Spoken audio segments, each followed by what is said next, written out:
What's going on, guys? Welcome to Everything Always. My name's Michael Roman, aka Allfires. Now, the shakeups and changes over at Marvel Studios started long before the strikes that we're experiencing right now. Since Bob Iger has been back on scene, it's all been about prioritizing quantity over quality, and I suppose that means we're going to get some projects that were in pre-development that'll never end up getting made, but that's totally fine, again, if quality is going to be the byproduct of that. Well, amongst all of these changes, there was one project and franchise that actually saw an upgrade from a TV series on Disney Plus to a feature-length film in Armor Wars, and considering the most recent reveal that James Rhodes has been a Skrull in the MCU and since Civil War, this project is going to take on a whole new size and shape when we finally see Rhodey reacting to everything he's missed and everything he's learning about what's happened in the MCU since then.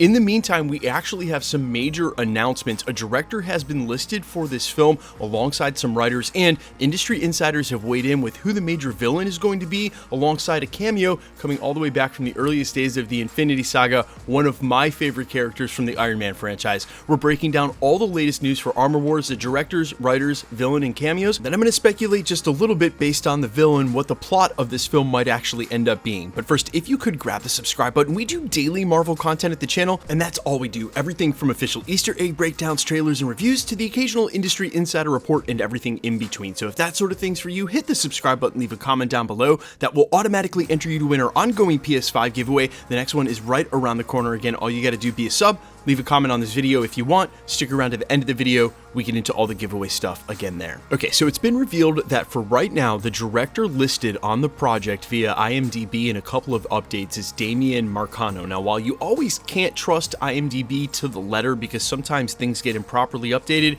it's also the place where we learned Avengers 4's title was Avengers Endgame and other information about the MCU long before there were ever any official announcements. So for at least right now, Damian Marcano is listed as the director. There were other writers attached as the time of that reporting: Bo DeMeo, who wrote X-Men 97 and Moon Knight, Malcolm Spellman, who wrote on The Falcon and the Winter Soldier and Captain America Brave New World, Zach Penn, who worked on The Incredible Hulk and The Avengers, and Brian Tucker, who wrote on the most recent Secret Invasion. Now, when these names were said to be attached, a lot of it was for script continuity and consulting, meaning they probably won't be writing the overall script, and considering some of these are actually TV writers, it's doubtful that they'll ultimately pen the final script. But of all these names, you'll notice they've been attached to Phase 4 and late Phase 5 projects. Zach Penn hasn't written for Marvel since The Incredible Hulk in The Avengers, which is awesome to see him come back after 10 years, but also piques a lot of interest because, again, for continuity purposes, he's the guy who was involved in these earlier projects. Speaking of which, and you guys may not have known this, like Jeremy Renner, Don Cheadle actually had a similar contract when he signed with Marvel that included the possibility for a solo War Machine spinoff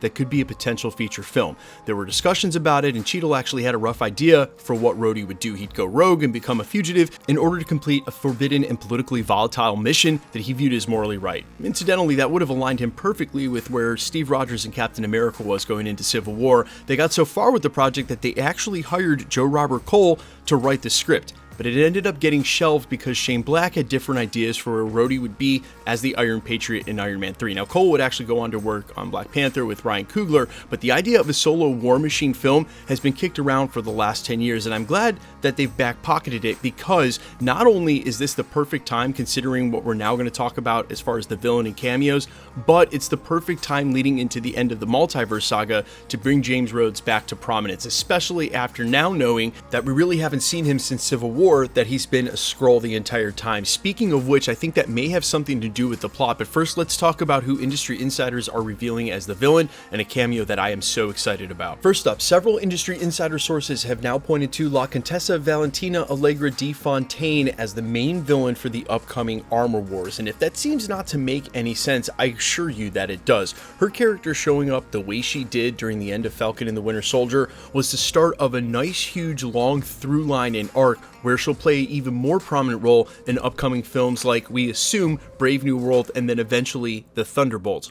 Ultimately, the idea was always to have her as sort of a back character pulling the strings as we're headed into a Dark Reign storyline with an eventual end to that arc. She's not going to be a part of the Multiverse saga the way some of these other characters ultimately will be, like Kang.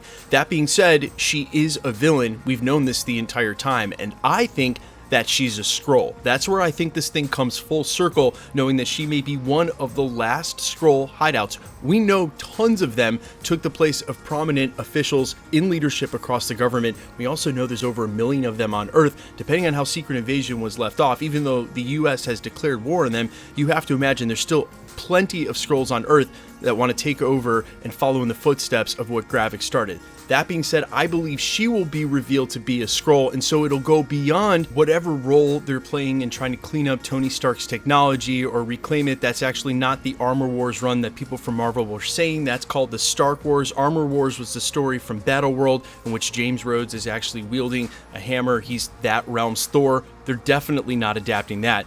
Quick side note though, we might be in Battleworld by the time this happens, so hey, never rule anything out. It was just painful to watch some of the upper brass at Marvel say that there was an Armor Wars publishing and then completely fumble the stories they were talking about. That being said, it seems as though we've moved away from that, and so ultimately, Valentina Allegra de Fontaine working in the government, possibly controlling Stark Tech as it applies to supervillains.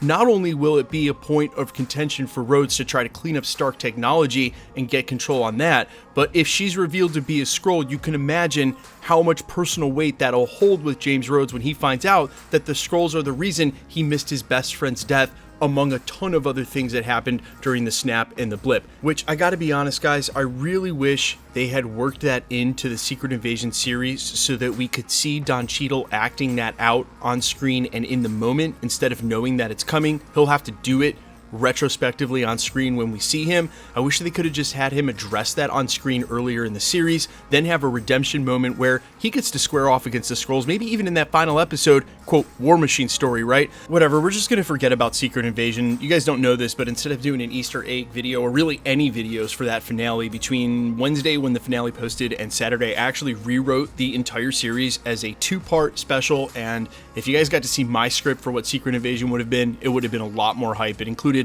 things like this, redeeming Rhodey during the series, payoff moments. It's hard to tell what happened there, but we're gonna forget about it. We're gonna move forward. Loki Season 2 looks lit.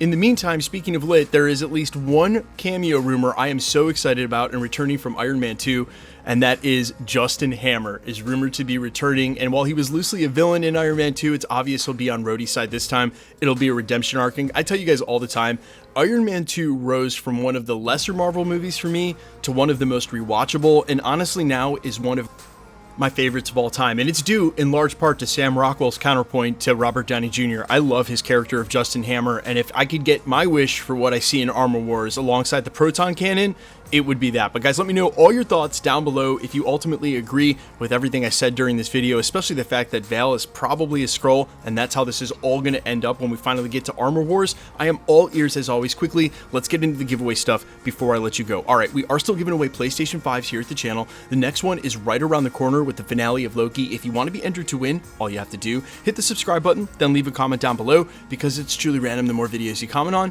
the better chance you have of winning. All winners will be announced at the end of videos, the same way we're doing here. The best way to keep up with the content has always been to hit the notification bell with all notifications turned on. And as always, if you liked today's video, I'd appreciate it if you'd hit the like button. My name's Michael Roman. You can find me in a couple of places, Instagram and Twitter at I'mBuyers. You can also find me on Spotify, YouTube, Amazon, Apple, iTunes, wherever you listen to original music under the name Allfairs. And while I'd sincerely appreciate you checking my music out, thanks for checking this channel out. Stick around. We'll be posting again real soon.